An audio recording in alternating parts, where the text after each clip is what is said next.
Today I want to go over how to make a melancholy kind of Jeremy Zucker type of thing. Not exactly Jeremy Zucker, but it's like that sad kind of pop ballad stuff with the piano. But first things first, my name's Matt. And this year we've hit a total of 1.4 million streams on my projects. So that's cool. If you want to work with me, there's a link below in the description you can click to fill out a form, and we can see if I'm the right fit for you.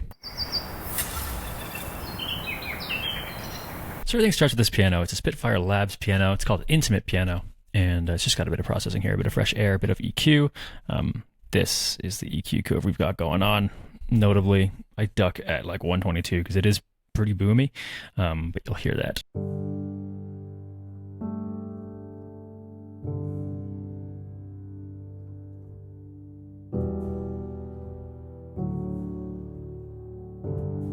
I love Intimate Piano because you can hear the keys being hit and you can hear the sustain pedal and everything. It sounds really nice and realistic. We're also sending to a bunch of stuff here.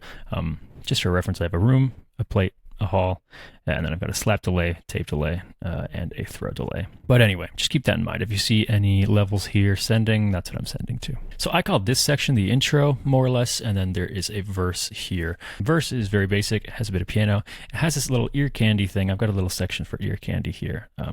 It's got these effects on it. There's an ear candy rack on my store if you want to get it. It's just a bunch of spacey stuff. You'll hear every once in a while there's like little parts that are all spacey and ear candy like.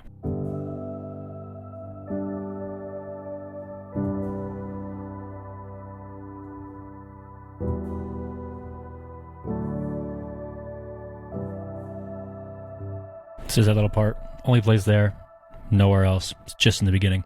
And then we go into the kind of chorus sections, like the first chorus, so it's a very basic version of the chorus. We've got a bit of guitar and a bit of a thing I called plucks, with an X for some reason, but it's just a little pluck. We'll listen to it.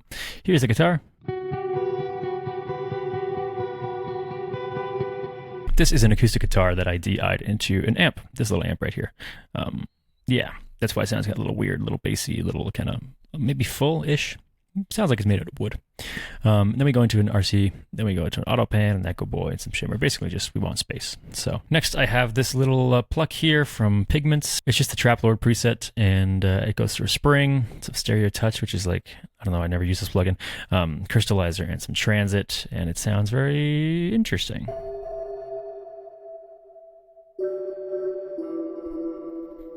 And then we have a little pad here. This pad was made with the Cosmos plugin by the Crow Hill company. It was just heavy, so I had to bounce it out. But yeah, just a little shimmer reverb and some compression, and this is what it sounds like all together.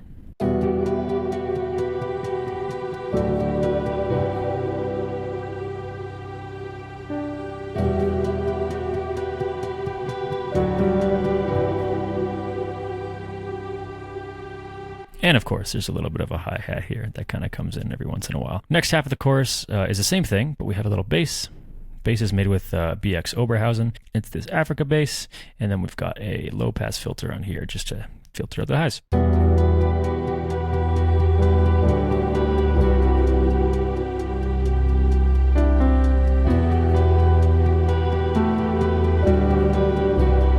Then a little bit of ear candy. Back to the piano, nothing crazy. Next we add in these snaps.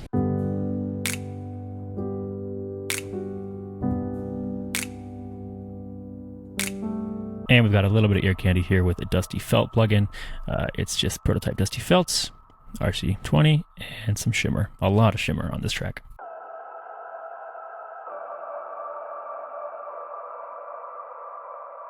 So that was the intro, verse, chorus, second verse, and now we start to build into a power chorus.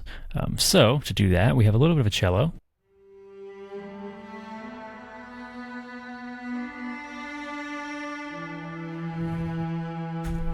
Cello, but with a lot of reverb, some delay, some tape saturation, and some Klanghelm saturation. I believe this is tube saturation. Then we add in our basses. We got two basses here. The bass I was talking about earlier.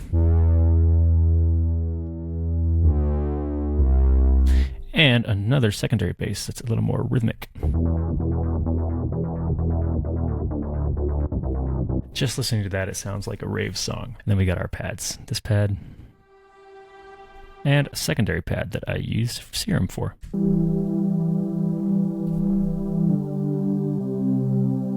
Not sure if I'd call it a pad, but yeah, all that sounds like this.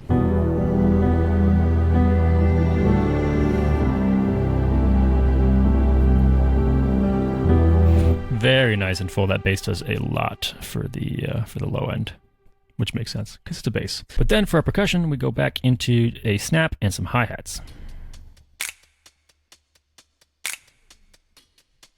And that just continues to build up into the power chorus.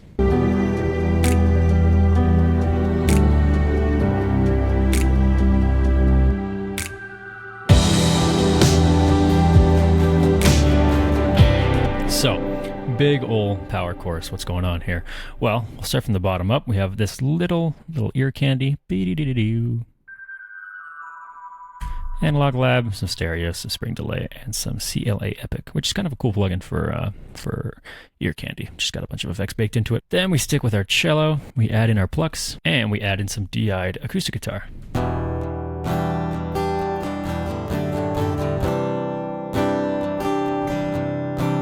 Almost sounds like that Alice in Chains song. Then we add a different pattern in from our acoustic guitar that's going through our amp.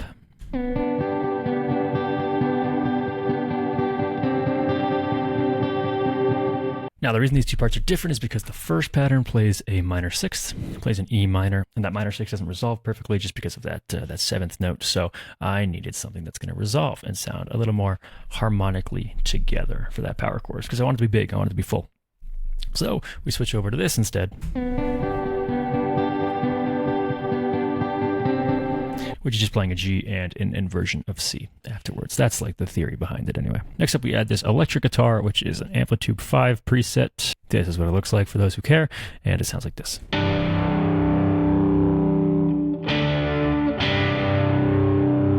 Really nice and driven. One of my favorite presets that I've made. Then we got the piano. Notably playing a little melody on the top. We've got our pads, we got our basses. And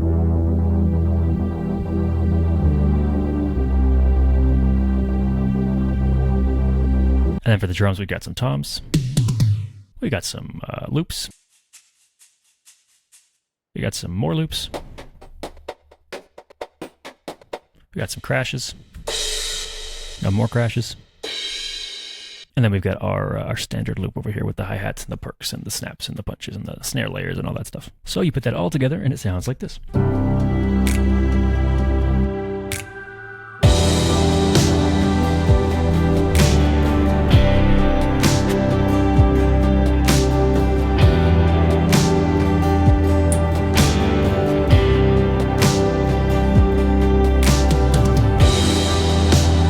Now that we're done with the individual layers, let's jump into the bus processing here, because there's a couple things going on. I separated the track into drums, the musical stuff, and the ear candy. The drums have a transient shaper on them, so everything in that subgroup has a bit of attack and a tiny, tiny bit of pump. It's also going into a zebra clipper. This is a great plugin for filling stuff out and clipping stuff, obviously. See, I'll turn it off and you can hear the difference.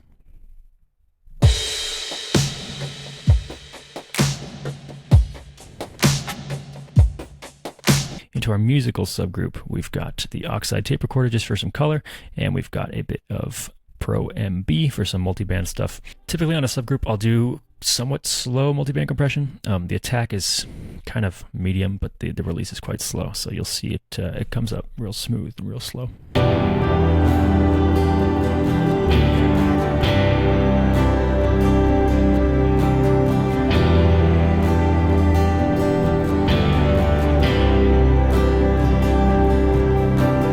And now for our mastering.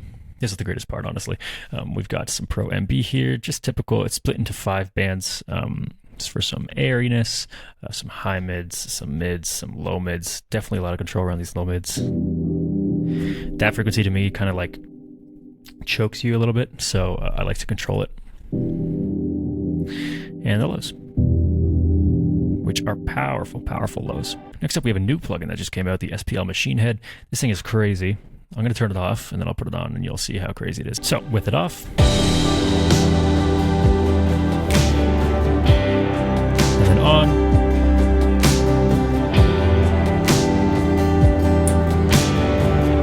and off. Maybe there's a tiny bit of gain being added, but for the most part, it's this high end that I'm adding. By the way, it's on the ultimate version. It's the high end. It's a bit of low end, and then it's mainly the drive. Super nice and full. This is what 𝗕𝗘𝗠𝗘𝗥 uses. 𝗕𝗘𝗠𝗘𝗥 uses on his mixes. Then we got an SSL comp with a slow attack fast release, which is typical, and a limiter, which we don't really need because it's not hitting anything, but just in case it goes over.